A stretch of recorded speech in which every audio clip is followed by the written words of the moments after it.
নাসার আহমেদ, এইবারে সবচেয়ে বেশি লস খাইছে কৃষকে, বুঝছো নি? প্রতিদিনই বৃষ্টি হচ্ছে, এই জন্য কৃষকের ধান ঘরে তুলতে পারছে না, আর ধানগুলো নষ্ট হয়ে যাচ্ছে।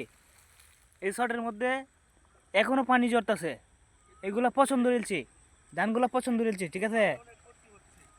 ক্ষতি মানে এবারে অনেক ক্ষতি, ক্ষতি হয়েছে। এ ধান জ্বালায় হতেছে, বুঝছো নি? এ ধান জ্বালায় হতেছে, রুদ্র নাই তো। আর এদিকে ধান ডুববে যাইতেছে গা।